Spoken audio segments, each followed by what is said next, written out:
a Picasso-style Cubist portrait.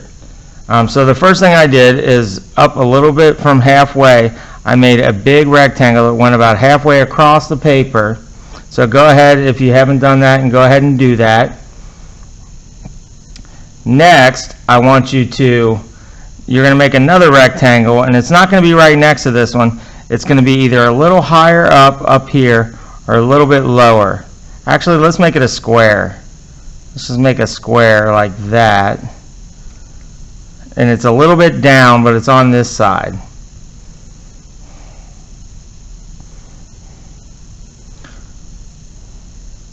Okay, the next thing we're going to do is we're going to make another rectangle, and it's going to come down from this one over and up.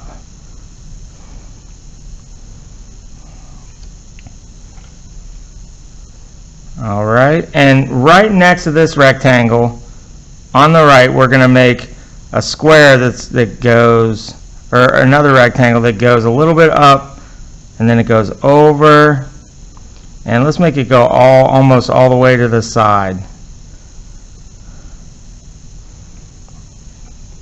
Okay, so that's the start of our Cubist drawing. Next, what we're going to do is we're going to draw some features. So the first thing we're going to do is in this rectangle right here, we're going to make an eyeball. Okay, so we're going to draw a bump that goes up like that, and then we're going to connect it with another bump to make like a football shape or almond shape. That's going to be one of our eyeballs. Then we're going to take a circle. We're going to draw right. It's going to touch the top and the bottom of that shape, of that football. And then we're going to put a little circle on top.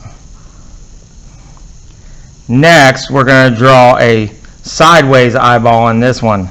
And when we draw a sideways eyeball, we're going to draw like a little zigzag like that.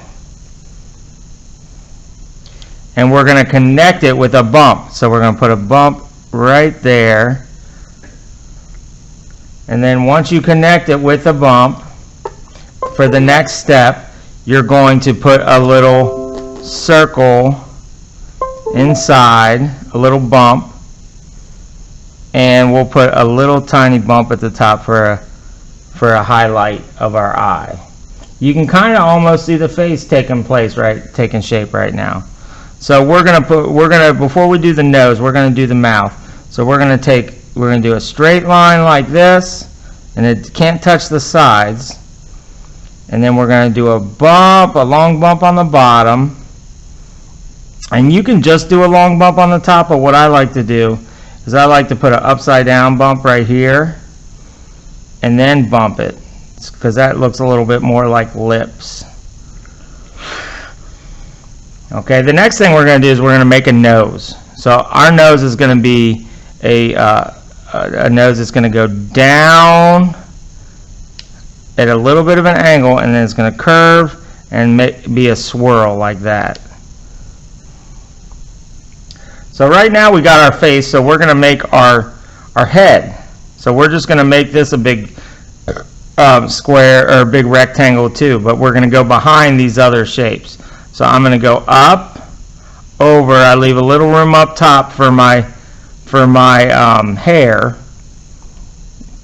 and then I'm going to go down, connect. I'm going to pretend like it goes behind and comes out this side, and then I'm going to go over close to the bottom, and then up to about where the middle of the nose is at, right about there. Now I might want to add some ears, so I'm just going to put some little squares on the side, or little rectangles on the side, but I don't want them right across from each other because I want the ears to be a little bit off. So there we go, and you can put a little bump in there if you want. Now we're going to do the neck, so let's just put two lines that connect it to the bottom right there. And the last step before we start adding patterns and color is we're going to do some hair. So you can do zigzag hair, you can do bumpy hair. It's up to you. So I'm just going to do some zigzag hair. The hair is just going to be zigzags. But you could do bumps, you could do zigzags, and I'm going to have my hair come all the way down to the ear right here.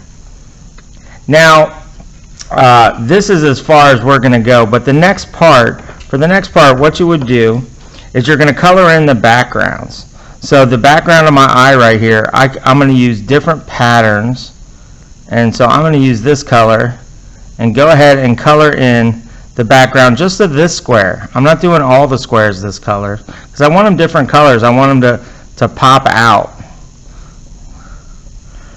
So, and then maybe another square I do a different color.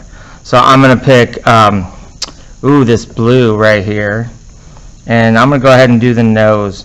And I'm going to keep part of the nose part that I'm going to color in either with a flesh color, like a brown or a tan, or something else.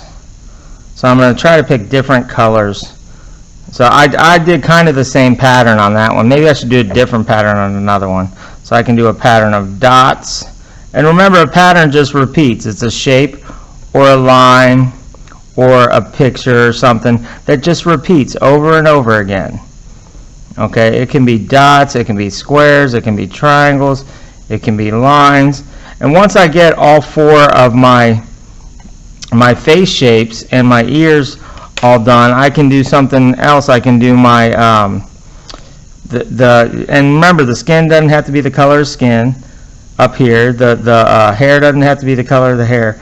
So once I finish everything, I'll do a background. I'm just going to do zigzags across, and when I hit those shapes, I'll just stop and go to the other side. So I hit the shape, stop, go to the other side. There we go. So you're going to go ahead and finish yours, and I'll work along with you if you're part of the live class. But if you're viewing this video later, you want to make sure to add color and patterns to all your different parts and your background. All right? I'll talk to you later. I'll see you next time. Bye-bye.